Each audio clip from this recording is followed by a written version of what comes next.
30 ఏళ్లకు వచ్చి సేవకి 3.5 ఏళ్ళు చేస్తేనే అంతలా మంట రగిలిందే యేసయ్య. అవునా? అప్పుడు రగిలిన సువార్త అగ్ని ఇంతవరకు చల్లారలా రగులుతానే ఉంది. రాజులు వచ్చారు, రంగప్పలు వచ్చారు, చక్రవర్తులు వచ్చారు, అధికారులు వచ్చారు. దీన్ని అణచివేయాలని, అంతం చేయాలని, లేకుండా చేయాలని కంకణం కట్టుకున్నారు, ప్రతిజ్ఞ పూనారు. పూనోళ్ళందరూ మట్టిలో కలిసిపోయారు. అంతం చేయాలనుకున్న వాళ్ళందరూ అంతమైపోయారు. కానీ సూర్యుడైనా ఆగిపోవును, సువార్త మాత్రం సాగిపోవును. సూర్యుడైనా ఆగిపోవును, సువార్త మాత్రం సాగిపోవును. అదిగో బయలుదేరుచున్నది, అందులో యేసు ఉన్నాడు. ఆ నావలో క్రీస్తు ఉన్నాడు, నా నావలో క్రీస్తు ఉన్నాడు. అదిగో నా నావ బయలుదేరుచున్నది, అదిగో నా నావ బయలుదేరుచున్నది, అందులో యేసు ఉన్నాడు.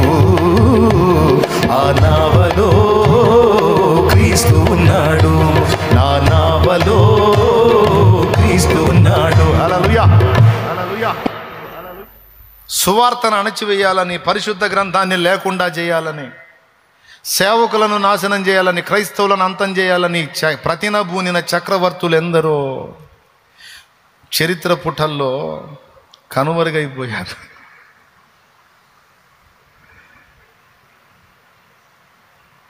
బైబిల్ గ్రంథమే లేకుండా చేస్తానన్నాడు ఒకడు భూమి మీద. చివరికి వాడింటినే తీసుకొని ప్రింటింగ్ ప్రెస్ పెట్టారు, బైబిల్ ప్రింటింగ్ ప్రెస్. వాడిపోయాడు. ఏదో ఏదో ఏదో అల్పమైన వాటిని చూసుకొని ఎగిరెగిరి పడతా ఉంటారు. ఇది సామాన్యమైంది కాదు.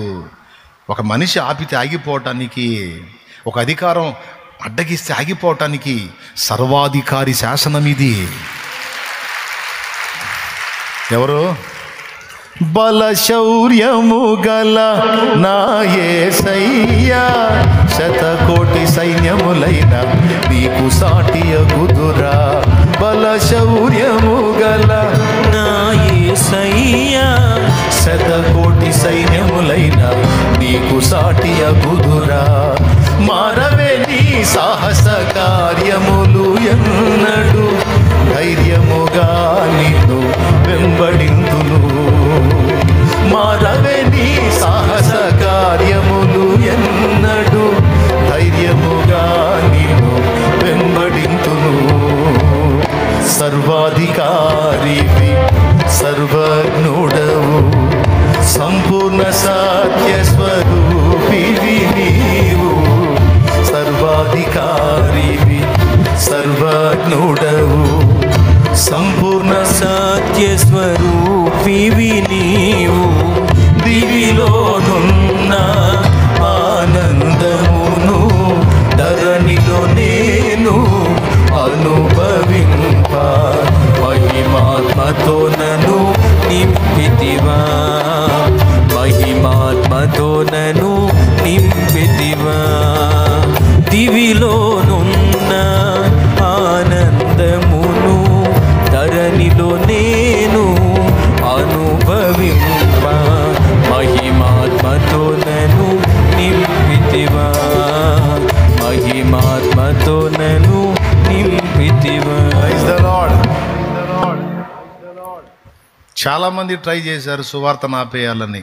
అధికారాలు, ప్రభుత్వాలు, రాజ్యాలు, రాజులు, రంగప్పలు, వాళ్ళు పూనిన ప్రతిమలన్నీ అయిపోయినాయి.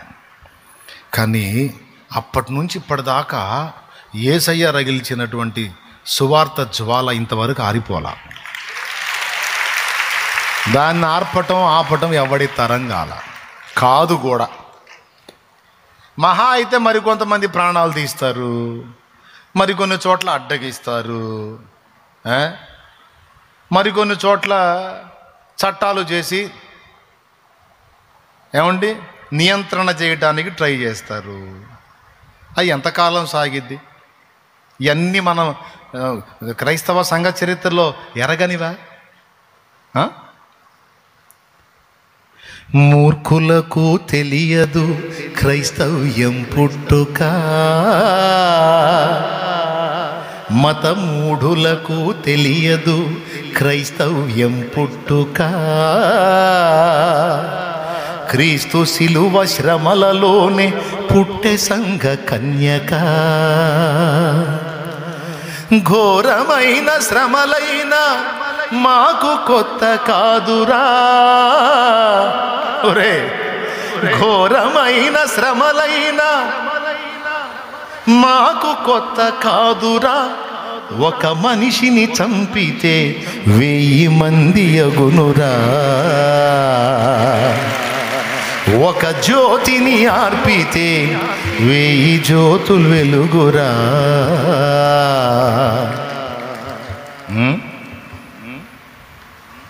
ఒకడిని కదిలిస్తే 1000, ఎక్కువ కావద్దంటే ఎవరిని కదిలించొద్దు. దేవునికి స్తోత్రం. ఎంత రివర్స్ మంది క్రైస్తవ సంఘ చరిత్ర మీరు చూస్తే, శ్రమలో ఉన్నప్పుడు మండినంతగా సంఘము నెమ్మదిలో ఉన్నప్పుడు మండల, సంఘమునకు వ్యతిరేకత వచ్చినప్పుడు మండినంతగా సంఘము నిమ్మళంగా ఉన్నప్పుడు మండల. అందుకే మహా అయితే ఇంకొంతమందిని చంపుతారు, కొన్ని ప్రాంతాల్లో అడ్డగిస్తారు. అడ్డగించండి, చెయ్యండి, ఏమైంది?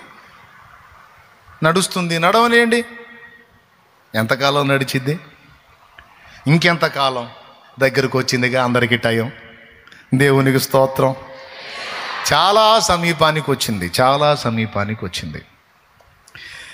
ఈరోజు వ్యక్తులు కొంతమంది నియంత్రించేది కాదండోయ్. భవిష్యత్తులో ఇంకొకటి రాబోతున్నాడు, అంత్య అబద్ధ క్రీస్తు. ఇప్పుడన్నా మనం ఏదన్నా పోరాడాలంటే రాజ్యాంగం మనకిచ్చిన హక్కు అని చెప్పి మనం ఫైట్ చేయడానికి అవకాశం ఉంది. అర్థమైందా? కానీ అంత్య అబద్ధ క్రీస్తు లైన్లోకి వచ్చినప్పుడు ఇక వాడు ఏ రాజ్యాంగాలు లెక్క చేయడు. వాడు సైతానుగాడి సన్ను. దేవునికి స్తోత్రం, హల్లెలూయా.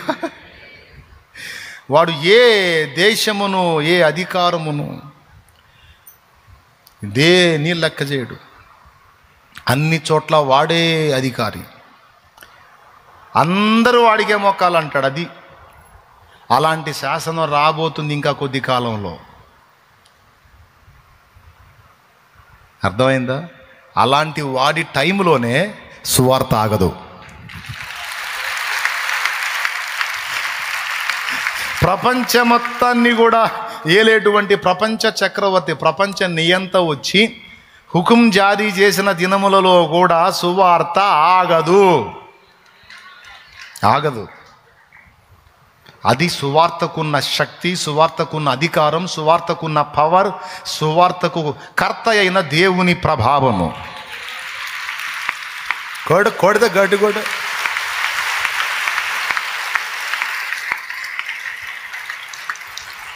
దేవునికి స్తోత్రం కలుగునుగాక. సమస్య లేదు. వాడి టైంలోనే సువార్త కొనసాగిద్దని గ్రంథం చెబుతుంటే ఎవడండి ఇప్పుడు ఆపగలిగేది? అసంభవం. దేవుడు నిర్ణయించిన నిర్ణయ కాలములో ఆయన ప్రత్యక్షమై అందరినీ లేపే అంత్య దినము వరకు శుభవార్త కొనసాగుతానే ఉంటుంది. ఆత్మల రక్షణ కార్యం జరుగుతానే ఉంటుంది. ఆఖరి ఆత్మ కూడా రక్షణ కార్యం పూర్తయిన తరువాతనే ఆయన ప్రత్యక్షమవుతాడు.